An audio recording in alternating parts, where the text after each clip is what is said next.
name's Nehal. I'm 22. I've been waiting for a kidney transplant for 5.5 years. When I came to the UK in 2002, I had to have a full medical examination, and by then my kidneys were working only 15%, so they told me that I would need a transplant, and before the transplant I would be put on dialysis. It was a shock to us when they said now she'll have to go on a dialysis and eventually she'll need a transplant. It was a shock of life.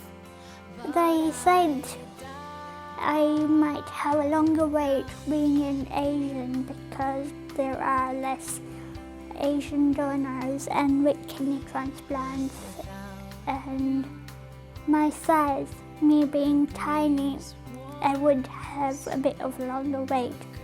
In the Asian community, we usually don't donate. Either it's tradition or religion, so we do need to change that because there's quite a few Asians who require donors.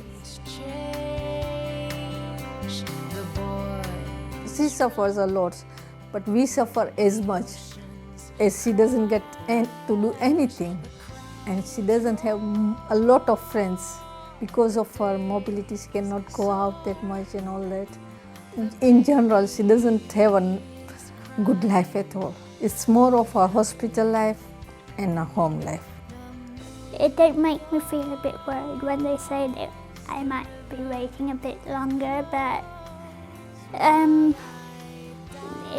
like they said, it could also be the next day or the next week, or it could be 10 years from now, so it was really just a luck thing. It's really sad. She just misses everything in life, which we can't even help her.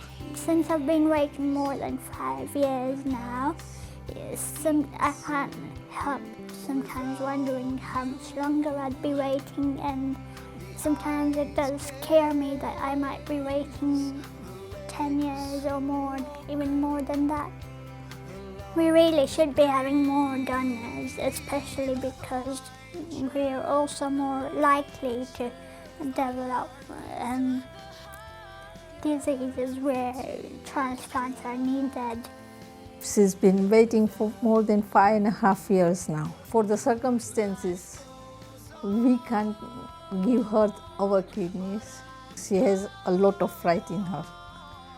It's like being in a room full of good things, which you can see and which you want to experience, but you can't because you're put on a very short leash.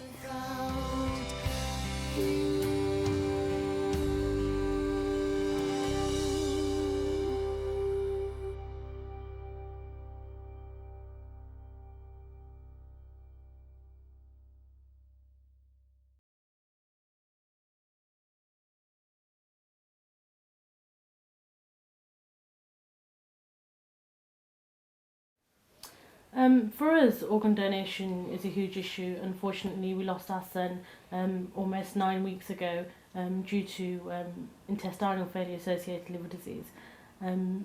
For us, organ donation is a gift of life. It means it's a basic principle. If you get a transplant, you live, and if you don't, you die. And that is the sheer reality of it. I'm a Muslim. Some people believe in Islam you can donate your organ, and some people believe you can't. But more or less everybody agree that you can donate your organ. In 1995, the Islamic Sharia Council, which implement Islamic law basically, they gave a fatwa, the ruling that in Islam you can donate your organs. And I don't think there is any other stopping in Islam.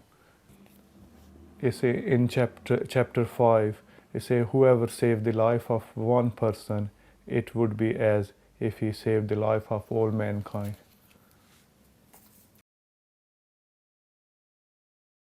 It was in December last year when first the doctor came and speak to us about the transplant, because his liver was affecting because of his bowel, and the doctor said he need a small bowel and liver transplant, and then the teams come and explain everything to us. Once he'd had the various tests done in the transplant assessment, they then gave us a life expectancy for Ubaid. Given his condition, they told us he would live approximately between 6 to 9 months. Unfortunately, Ubaid didn't make it. Actually, it was about 8 months whilst he was on the transplant list before he died. We were getting to a point where we were breaking down every day because we thought that phone call's got to come now. We've waited so long for that phone call to come. And if it doesn't come now, because you just start counting the days down, you just think if it doesn't come now, then he's not going to make it.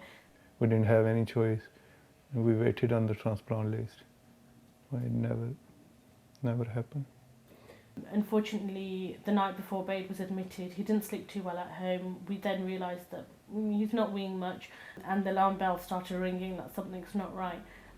We have a specialised nurse who comes out in the morning and she does routine bloods for Ubaid, which are then transported to the Children's Hospital. And she came in the morning and she looked at Ubaid and straight away she said to us, Ubaid's going to severe liver failure.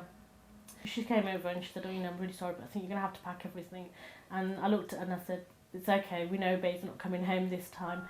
It was only until we were admitted on the ward, Ubaid slept from the Tuesday he was admitted right through until the Tuesday that he actually passed away. This is something the parents never, they can't prepare themselves. It's unimaginable. Sorry.